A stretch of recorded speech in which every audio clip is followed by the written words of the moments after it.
Yamunatiravanachari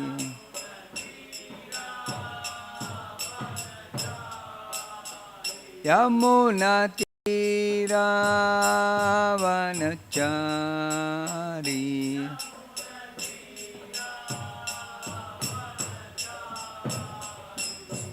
Jai Radha Madhava Kunja Vihari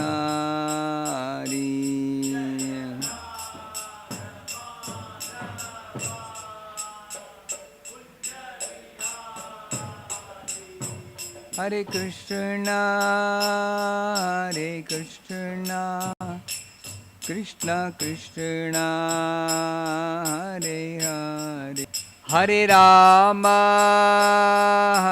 Rama Rama Rama Hare Hare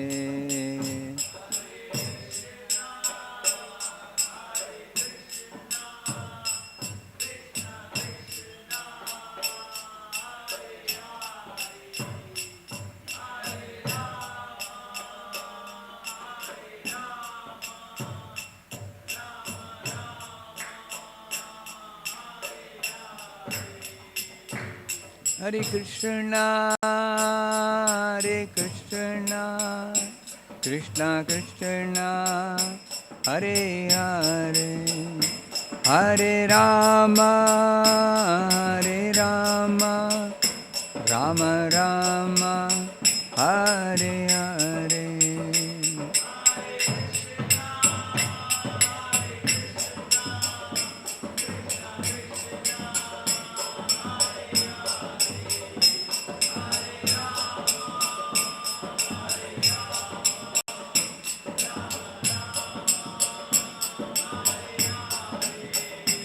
Jaya Krishna Balaram Jaya Krishna Balaram Krishna Balaram Jaya Krishna Balaram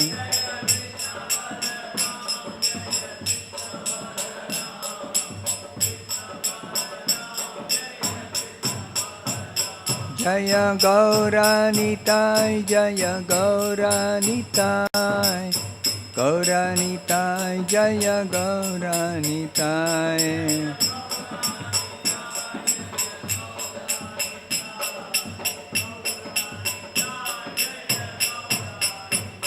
Jaya Jaya Prabhupada Prabhupada Prabhupada Prabhupada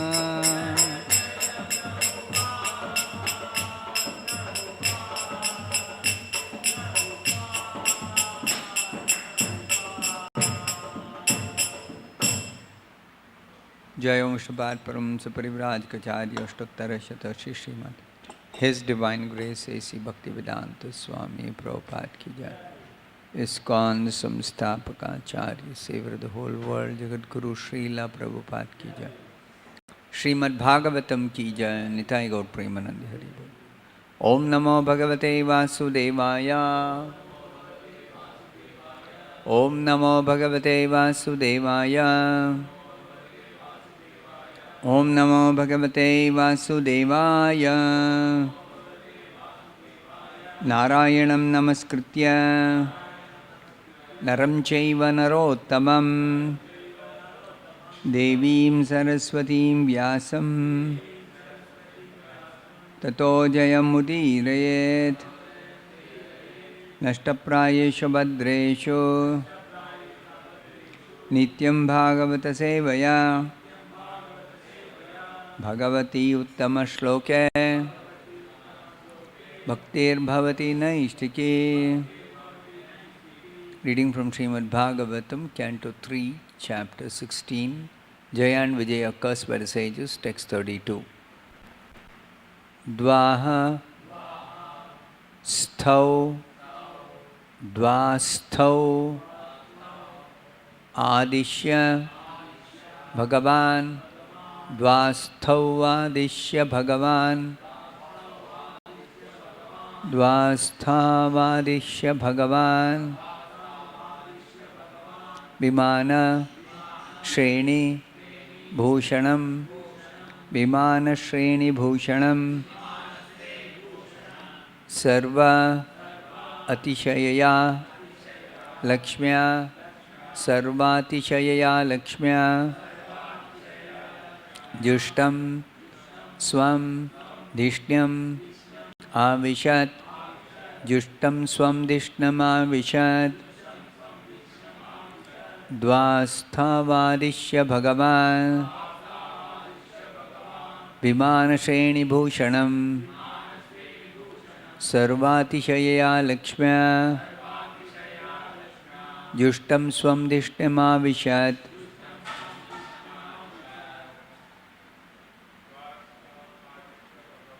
द्वास्थावादिश्य भगवान् विमानश्रेणीभूषणं सर्वातिशयया लक्ष्म्या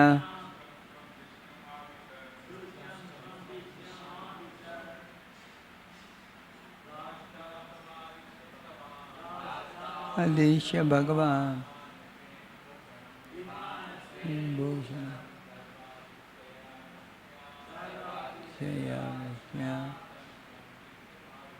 जुष्टं स्वं धिष्ण्यमाविशत्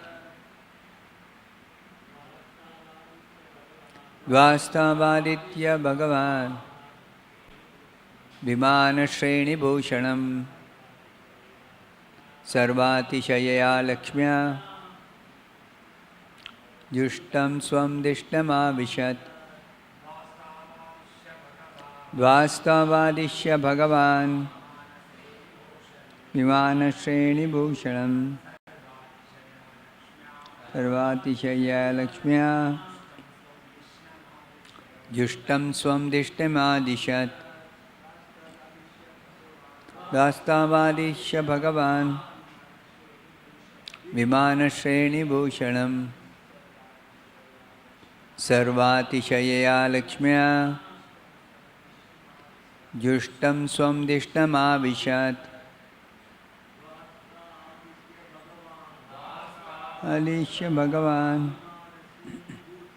विमानश्रेणीभूषणं सर्वातिशयया लक्ष्म्या समाष्टमादिशन् द्वास्थावादिश्य भगवान् विमानश्रेणीभूषणं सर्वातिशयया लक्ष्म्या तं समाश्रमाशिषत्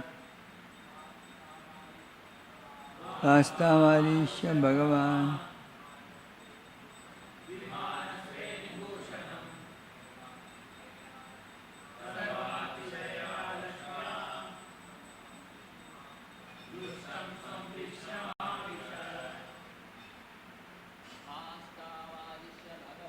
द्वास्थावादिश्य भगवान् विमानश्रेणीभूषणं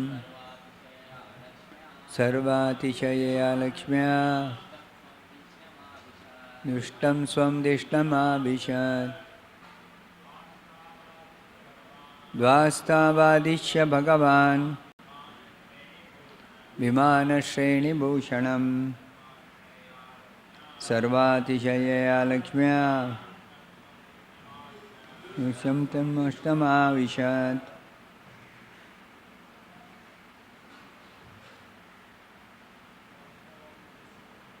द्वास्थावादिश्य भगवान् विमानश्रेणीभूषणं अतिशया लक्ष्म्या जुष्टं स्वं धिष्ण्यमादिशत् द्वास्थौ to the doorkeepers, Adishya, just directing them. Bhagavan, the Supreme Personality of Godhead, Vimana Shreni Bhushanam, always decorated with first class airplanes, Sarva Atishayaya, in every respect extends in every respect extensively opulent. Lakshmya, opulences. Jushtam, bedecked with. Swam, his own. Dishnyam, abode. Avishat, went back. Translation and purport by His Divine Grace A.C. Bhaktivedanta Swami Prabhupada. Translation. After thus speaking at the door of Vaikuntha, the Lord returned to His abode, where there are many celestial airplanes and all surpassing wealth and splendor. Please repeat this translation. After thus speaking at the door of Vaikuntha, the Lord returned to His abode, where there are many celestial airplanes and all surpassing wealth and splendor. Purport by Srila Prabhupada. It is clear from this verse that all the incidents took place at the entrance of Vaikuntha Loka. In other words, the sages were not actually within Vaikuntha Loka, but were at the gate. It could be asked, how could they return to the material world if they entered Vaikuntha Loka? But factually, they did not enter, and therefore they returned. There are many similar incidents where great yogis and brahmanas, by dint of their yoga practice, have gone from this material world to Vaikuntha Loka. But they were not meant to stay there. They came back. It is also confirmed here that the Lord was surrounded by many Vaikuntha airplanes. Vaikuntha Loka is described here as splendid opulence. Vaikuntha Loka is described here as having splendid opulence far surpassing the splendor of this material world. All other living creatures, including the demigods, are born of Brahma, and Brahma is born of Lord Vishnu. Krishna states in Bhagavad Gita in the 10th chapter, Aham sarvasya prabhavaha. Lord Vishnu is the origin of all manifestations in the material world. Those who know that Lord Vishnu is the origin of everything, who are conversant with the process of creation, and who understand that Vishnu or Krishna is the most worshipable object of all living entities, engage themselves in Vishnu worship as Vaishnavas. The Vedic hymns also confirm this. Om Tad Vishnu Paramam Padam. The goal of life is to understand Vishnu. The Bhagavatam also confirms this elsewhere. Foolish people, not knowing that Vishnu is the supreme worshipable object, create so many worshipable objects in this material world, and therefore they fall down. Thus ends the Bhaktivedanta purport. Om Jnana Timirandasya Jnananjani Shalakaya Chakshurunmilitam Yena Tasmai Shri Gurave Namaha. Om Vishnu Padaya Krishna Preshtaya Bhutale Srimate Bhaktivedanta Swami Namini Namaste Saraswate Deve Gauravani Pracharini Nirvichesha Shunyavadi Shri Krishna Chaitanya Prabhu Nityananda Shri Advaita Gadadara Shri Vasadi Gaura Bhakta Vrinda Hare Krishna Krishna Krishna Hare Hare Hare Rama Rama Rama Hare Hare.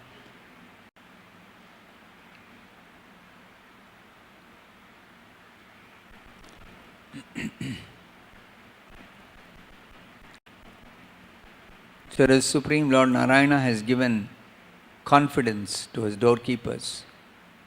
Don't worry. You go down to the earth and very quickly you will come back. And while you are there, even if there is some sin, because devotees cannot commit any sinful activities. Sometimes it appears like devotees are sinful. So, if it appears like these doorkeepers, pure devotees, they go there for the sake of the Lord, for the sake of the Lord's pastimes. And if they indulge in some sin, they break some material principle, then they are cleared of all such sins or sinful reactions, if any, by their practicing bhakti yoga system in anger. What is this Bhakti Yoga system in anger? Bhakti Yoga system is a system simply to think of the Supreme Lord. Now, if they think of the Lord in anger, out of anger against the Lord, that is also purifying. Somehow, if one can think of the Supreme Lord out of enmity, out of anger, out of lust, out of affection, out of attachment, some or the other, yena kenopayena manah krishne niveshayet. Narad Muni says this in the 7th canto of the Bhagavatam. Some or the other, if the mind gets fixed up on Krishna,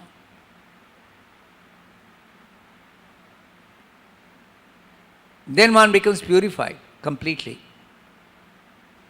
And after purification, if one wants to go to the abode of the Supreme Lord, he can go. But if he wants to merge into the Brahman effulgence, he can do that. If he wants to go to Brahmaloka, he can do that.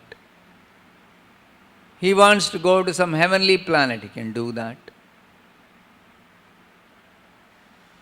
He wants to remain on the earth and enjoy some earthly opulence, he can do that. You see?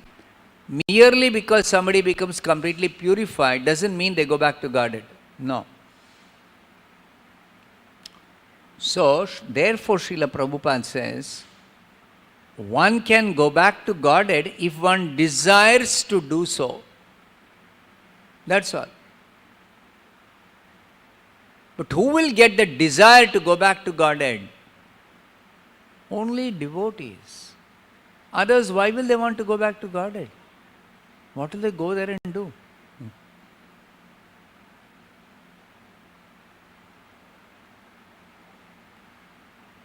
Just like people go to temple, their idea is, go to temple, 2 minutes, have darshan, quick darshan. That's why they have Shigra darshan and express darshan and all kinds of darshan. Because they want to quickly finish off.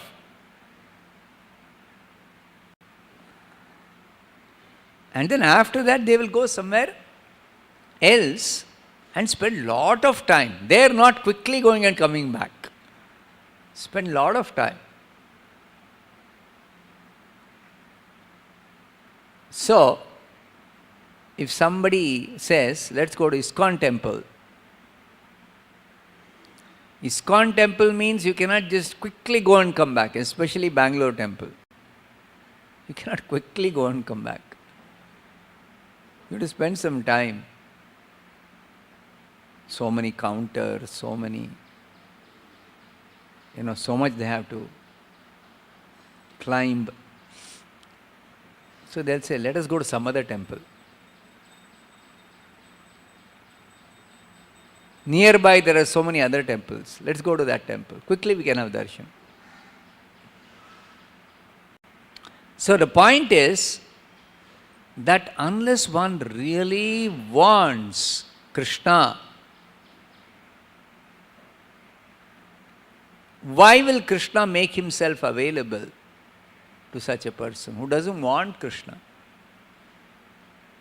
Therefore, Krishna remains unknown. Krishna is hidden. Krishna is not visible. He is right there, closest to every living being in the heart. Somebody close to you, within the core of your heart, how can you forget such a person? It's contradictory, no? To say that Krishna is very close to you. He is seated right in the core of your heart. And he is active. He is not just sitting there, simply sitting. He is active. And such a person we do not know. We don't even have the faintest memory before coming to Krishna consciousness.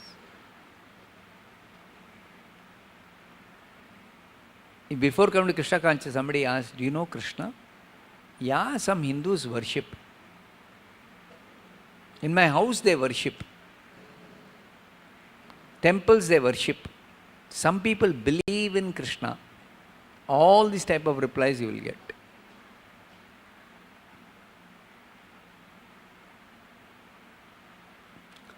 So, it is very important that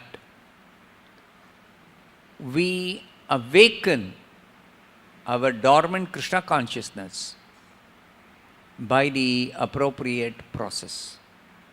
That is the only process is bhakti. Only by bhakti you can awaken your dormant devotion to Krishna. No other process is going to work.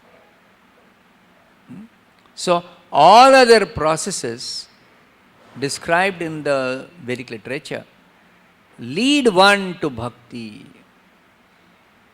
All of the process lead to bhakti. Because the goal is to awaken that bhakti of any process mentioned in the scriptures. That's the goal. Even impersonalists, if they follow the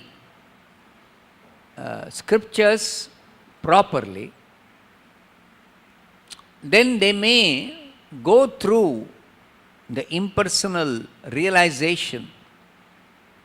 But because the Vedic directions are ultimately progressive, so from impersonal realization they will progress to Paramatma realization.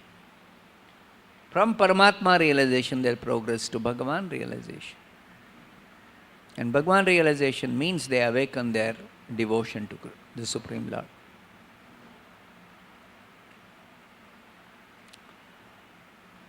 So, some points here in this particular verse and purport. After thus speaking at the door of Vaikuntha, the Lord returned to his abode, where there are many celestial airplanes and all surpassing wealth and splendor.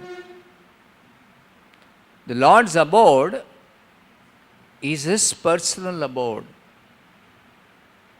So it is meant for his personal devotees. It's not for him alone. Because the Lord is never alone. He is always with his intimate devotees. Those who are his personal associates. Just like if a very rich man in his home, who will stay with him? His personal associates only will stay with him. Anybody else, some guest has come, he'll say, he can stay in a very nice guest house. He'll have many guest houses.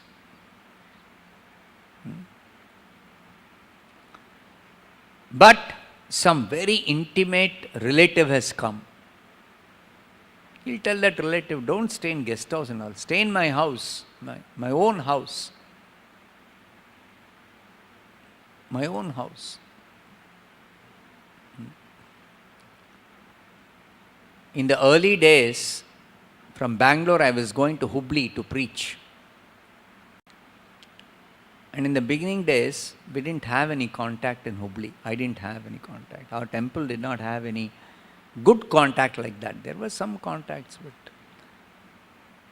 So where will I stay when I go to Hubli? I'll stay in a lodge. And a simple place. It's not a very, those days, very simple place. So after staying for 2 days or so, 3 days I was supposed to stay and visit some schools for Krishna contests and meet some people to preach to them, etc. So I had some spare time, so I thought, let me go shop to shop and try to get some new contacts. So one shop I went, that person welcomed me inside. It was afternoon time, so lean period. And generally when I go, I stand and speak. They will not entertain much. They'll be generally nice, but they will not entertain, like sit down and where are you coming from now. So this person, cloth merchant, he said, please come inside. He made me come through all those counters inside and offered me a nice seat. There he on top, he had one picture of some Lakshmi Narayan or something. I can't remember the detail. Made me sit down. Then first of all paid obeisances to me. Then told me, where are you coming from? Which ashram you belong to, or which institution you belong to. And then I told him I came 3 days back and 2 days back and I'm preaching. So he says, where are you staying? So I casually told him I'm staying in this lodge, some Ram Nivas lodge. So he says, you are a dedicated monk and you're staying in a hotel, lodge? This is not at all proper. You see, in my house, there is one special room I have. Any sadhu comes to Hubli, he stays in that room. So you should come and stay in my house in that room. You should not stay in a lodge. I said, okay. Next time I come, I will stay.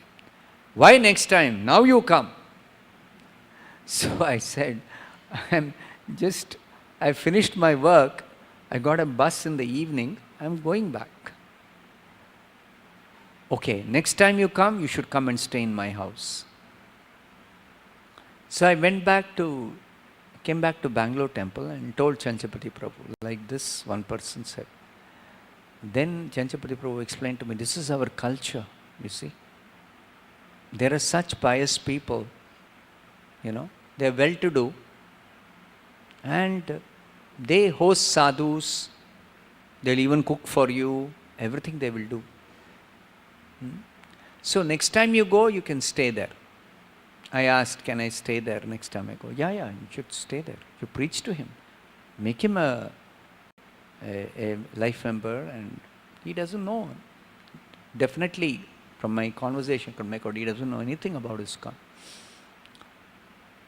So next time I went, it so happened that one devotee, who was a devotee from Hyderabad temple, those days there was one, even now it's there, Prabhupada established Radha Madan Mohan temple, beautiful temple. So he was in touch with that temple in Hubli, and Hubli, I think Hyderabad is closer than Bangalore or something like that. I'm not sure, or it's equidistant or something like that. So he was a life member there, and he was receiving Back to Godhead magazine, and he was very interested in Krishna consciousness. So he came to know through this person that one ISKCON devotee had come to Hubli from Bangalore, and he stayed 2 days in a lodge. So he wrote a letter to Bangalore temple addressing to the president. And then he said, I heard some devotee from your temple came to Hubli. Next time the devotee visits Hubli, please come to my house. He wrote a letter like that. So next time I went, I had 2 of these contacts. So first I thought, let me go to this person who's already a devotee. He said, I'm already a devotee, all that. And then I will go and meet the other person. So I went to meet him, this person. Then he said, you stay in my house. I told him that I've got a place to stay in that gentleman's this thing. Oh, you stay in my house. Oh, Gitanjali Traders. I know that person. I remember this person's cloth shop name, Gitanjali Traders. I know him, Gitanjali Traders. But you stay in my house. My house, there is DT. We do DT worship every day. And there is prasadam available. I know you people only take prasadam. You stay in my house. I said, okay. So from that time onwards, I started staying in his house whenever I go to Hubli. And later on, he got initiated. And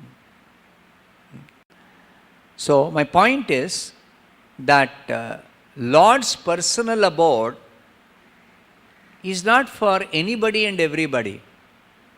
It is for his personal associates. So who can be the Lord's personal associates? So he has his personal associates who belong to the internal potency, who are his own associates. They are the Nitya Parshada, eternal associates. They are only meant to be associates of the Supreme Lord in the Lord's personal abode eternally, always engaged in serving him. But then the jivas in this material world, they also, actually the Lord is inviting, come to my personal abode. Mamupetya. You come to me. Come to my abode. Come to me means come to my abode. So, to go to the Lord's abode as a jiva who is in this material world, the Lord says, you become my devotee, think of me, manmana, bhavamad bhakto, maldhyaji, mam namaskuru.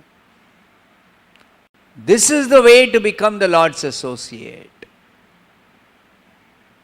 If you want to quickly become the Lord's associate.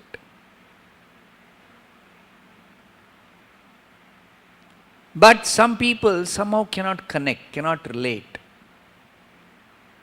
Who is this Krishna? Why is he telling always think of me?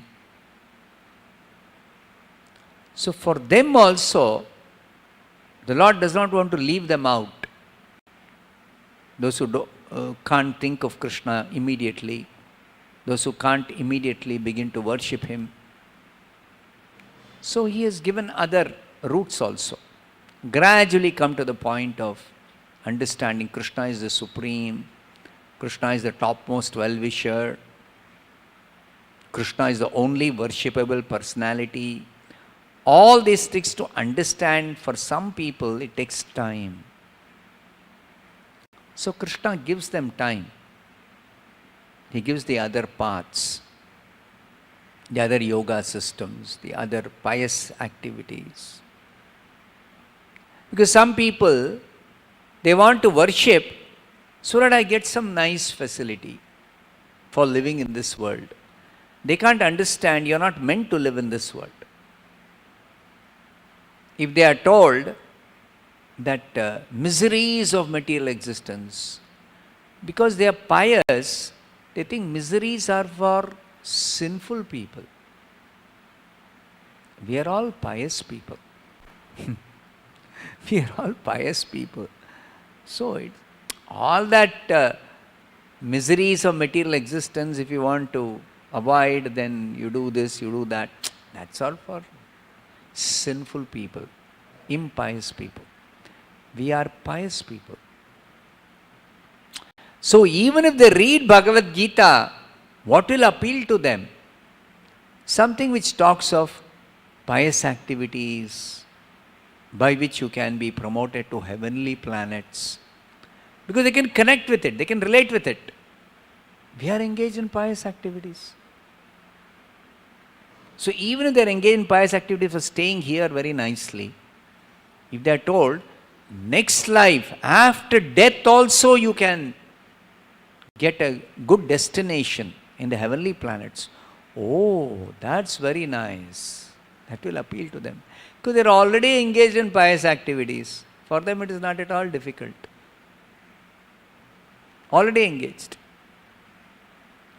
So they'll perform pious activities, elevate themselves. But since they are not inclined to do any sinful activity, they don't have any idea of sinful enjoyment. So they keep on elevating themselves till they come to Brahmaloka. Then in Brahmaloka, Again, there also they are pious people. They are not interested in any sinful activities. So in Brahmaloka also, those who keep performing pious activities, they remain in Brahmaloka. And then at the end of Brahma's life, they are promoted to the spiritual, because their idea is elevation, elevation, elevation, elevation, elevation. Which is the next elevation after Brahmaloka? They have to wait till Brahma's life is over. And after that they are elevated to the spiritual sky. So spiritual sky also, if the concept of elevation is there, which is the next elevation from spiritual sky? The spiritual planets. So that is the route they take to actually go back to Godhead. That route is available for anybody, everybody, it's available. But there are intelligent people who understand that this pious activities elevate you to a higher status. So they ask, okay, after I get elevated to the higher status, what next? Oh, you get elevated further, further, further, further, further. So which is the highest elevation? This is where, if they are able to get this specific knowledge from somebody who is having that limited knowledge of the highest elevation as heavenly planets, and the highest position in heavenly planets is that of Indra, then their goal becomes to elevate themselves to heavenly planets, and in heavenly planets the topmost position that of Indra. If they understand there are higher planets, even more than higher heavenly planets, then according to whatever they understand, Maharloka, Janaloka, Tapoloka, Satyaloka, accordingly they will elevate themselves to those planets.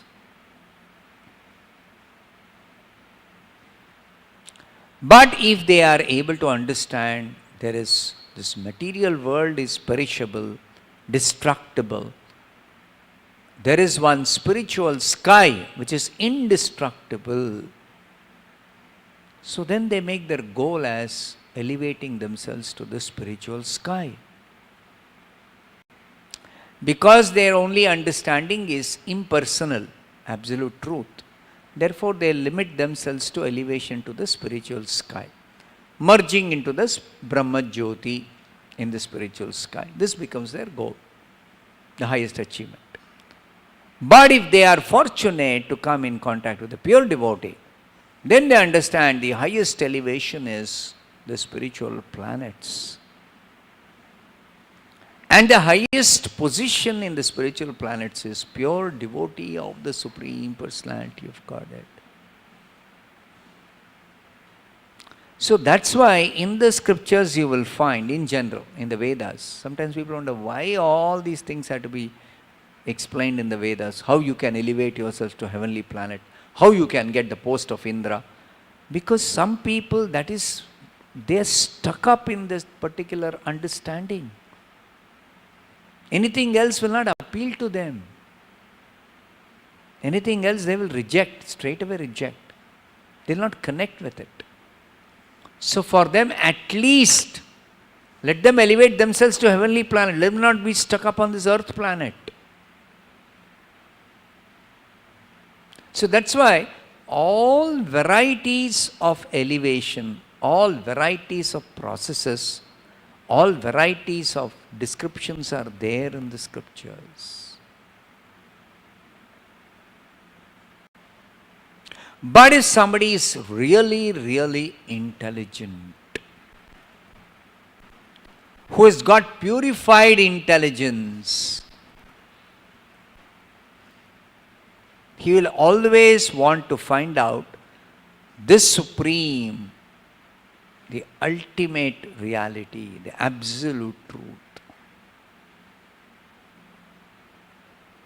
That's why even among 4 kinds of pious people, Krishna says, 4 kinds of pious people begin to worship me under different circumstances. Artha, Jignasu, Artharthi, Jnani. That Jnani is that person whose intelligence is purified, because of which he inquires into what is the supreme, absolute truth. That's why Krishna says, Tesham jnani nitya yukta eka bhaktir vishishyate. With one pointed attention, he begins to render this service, worship of the Supreme Lord Krishna. You see? With one pointed attention, if he worships Krishna, then his destination becomes going to Krishna. His destination will not be anything else.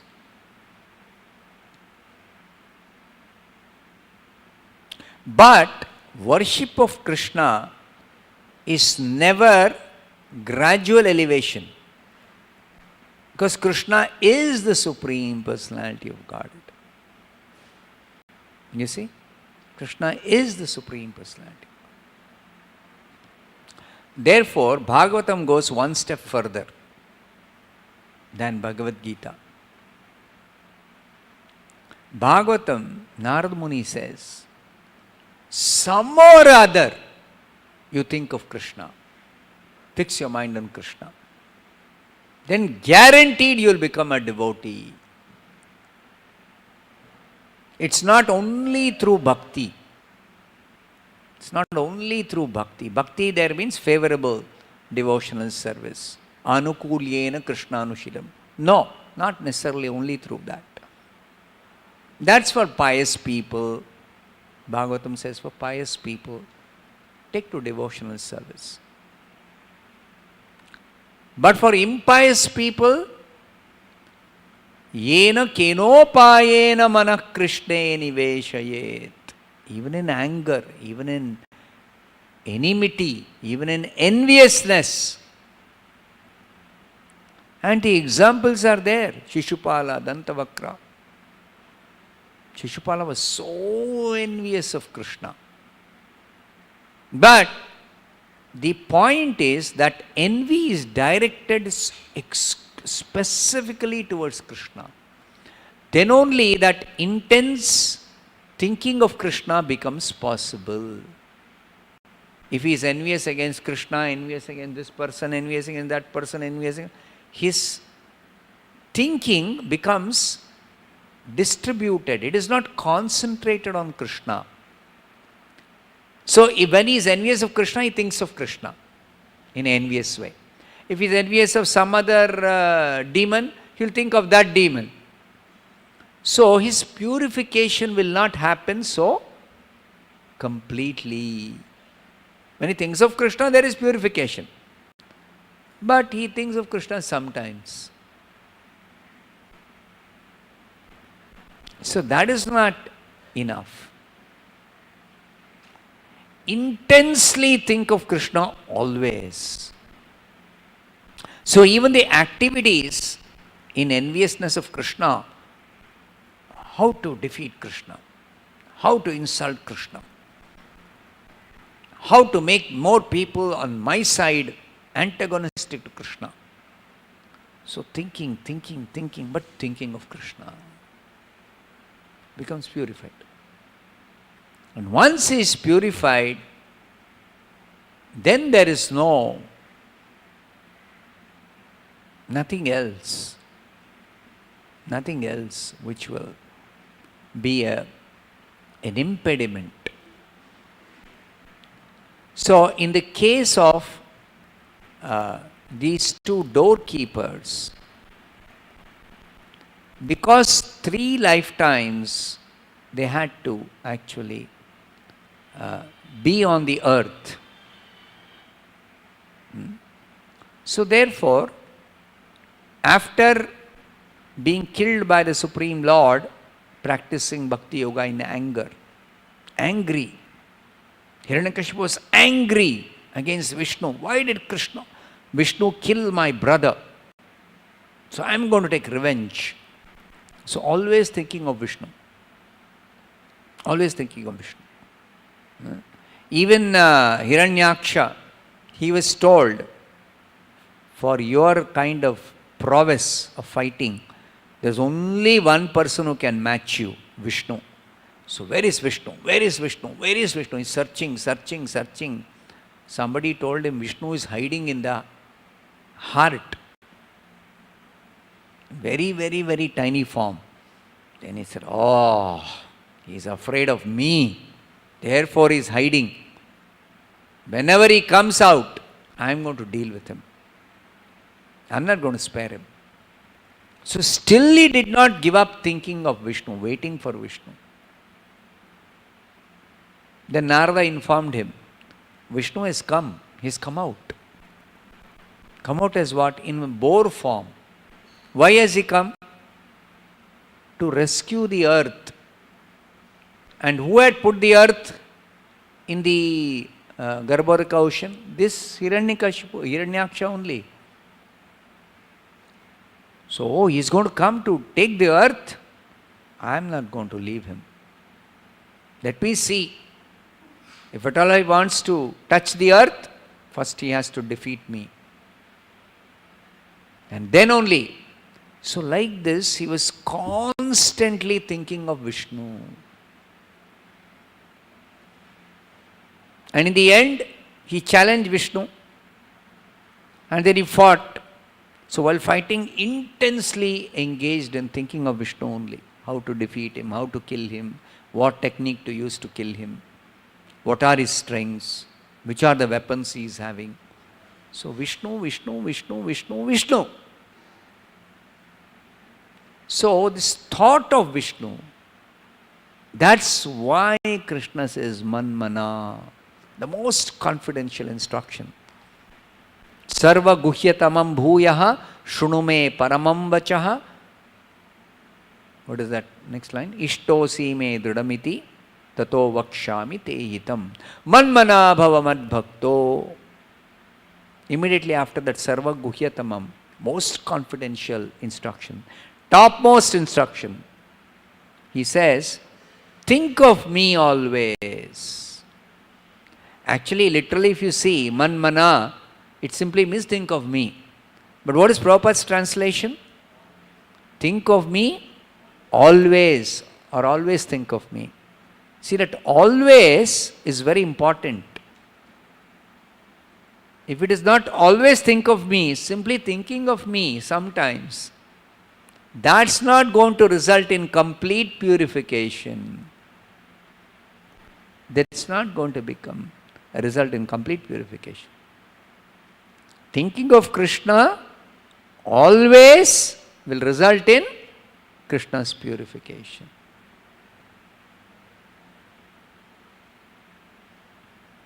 Why does Sri Rupa Goswami say Uttama Bhakti is, last point, then I will close. Anukulyena Krishna Anushilanam Anyabhilashita Shunyam Jnana Karmadi Anavratam Anukulyena Krishna Anushilanam. Why not Pratikulyena? Pratikulyena also, if somebody always thinks of Krishna, they'll get purified. They'll become devotees after full purification. Any contact with Krishna, one becomes a devotee. That's for sure. So why does he say Anukulyena Krishna Anushilanam? Because if somebody unfavorably thinks of Krishna, then until he is fully purified, there is no possibility of bhakti in the intermediate stages. There is no possibility of devotion to Krishna, favorable devotion to Krishna being awakened, which is there in the heart. being awakened, if it is not anukulyena Krishna anushilanam. You see? Whereas this favorable devotional service, the way what we are practicing, as Rupa Goswami explains, even in the neophyte stage, we'll be eagerly looking forward for some glimpse of darshan of Krishna, just like Narada had. Glimpse of darshan of Krishna, by which we can accelerate our progress, some ecstasy, some nice feeling, nice prasadam, nice kirtan. All this will push you even further, even faster. We are already on the fast track. But even on the fast track also, that progress can be accelerated more and more and more.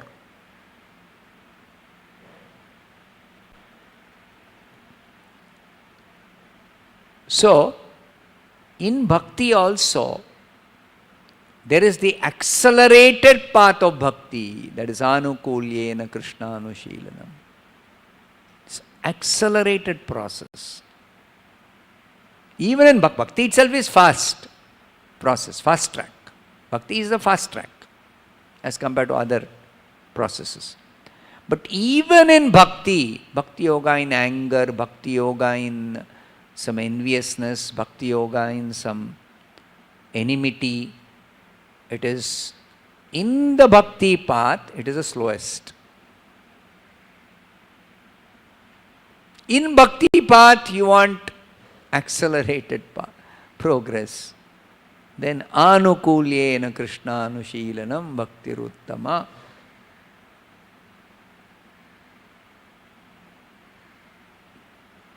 Favorably execute devotional service.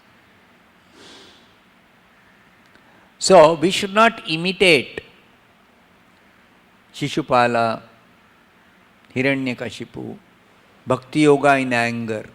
No. That's a slow process.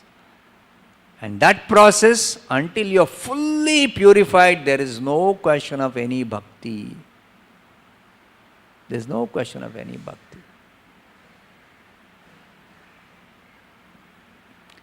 Demons remain demons, even if they are envious of Krishna, till they become fully purified. You see? Till they become fully purified, they don't become devotees. Whereas anybody, karmis, jnanis, tapasvis, demons, if they take to devotional service by the mercy of a pure devotee especially, they take up the process of anukulyena Krishna anushilanam, then even demons become devotees. Demoniac natured people. This is explained by Prabhupada when he explains the pastime of Chaitanya Mahaprabhu and Nityananda Prabhu delivering Jagai Madai. So Jagai Madai, they became first class devotees. First class devotees. So how could they become devotees? So that is because by the mercy of the pure devotee, of course Chaitanya Mahaprabhu is playing the role of a pure devotee, is Krishna himself. Nityananda Prabhu is playing the role of a pure devotee, is Balaram, Sakshat Balaram. But they wanted to demonstrate that anybody takes to pure devotional service. And according to Chaitanya and Nityananda, what is taking to pure devotional service? Agreeing to chant Hare Krishna, that's all. That's all. agreeing to chant Hare Krishna. So somebody, even if they are of demoniac nature, they are envious, they are karmis, yogis, tapasvis, mayavadis, shunyavadis, anybody, if they agree to chant Hare Krishna, after receiving that Hare Krishna mantra from another devotee, that devotee touch is very important. That is what links that person, that soul, to Krishna directly through the Mahamantra. Even before they start chanting properly, following the rules, following the principles, first time they just say Hare Krishna, they are able to directly touch Krishna. How? They receive that mantra from a representative of Krishna, that is either a pure devotee or a devotee of a pure devotee, or a devotee of a devotee of a pure devotee. Any number of times removed, it doesn't matter. The link is there directly to Krishna. Direct link to Krishna. That's why Prabhupada says, ISKCON devotees have to preach to others. Not karmis, they also tell, please chant Hare Krishna. So many temples in Bangalore I have seen, they put this board, please chant. Of course, they put Hare Rama, Rama Rama, Hare Hare, Hare Krishna, Krishna Krishna, Hare Hare. They are not having the direct contact to Krishna. They are not having the direct contact to Krishna. So that will not be effective. That will not be effective. To come to the path of pure devotional service, chanting Hare Krishna in the path of pure devotional service.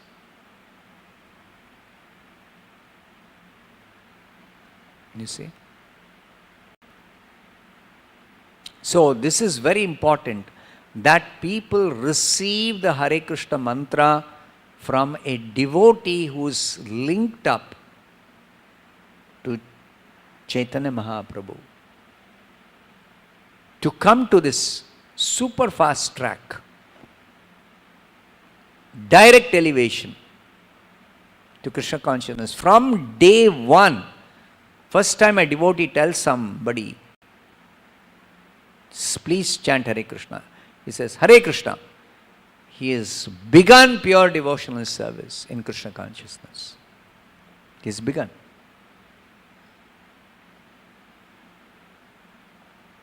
So that is the secret thing about this Bhagavatam also. Okay, I'll stop here. Srimad Bhagavatam ki jai, Srila Prabhupada ki jai.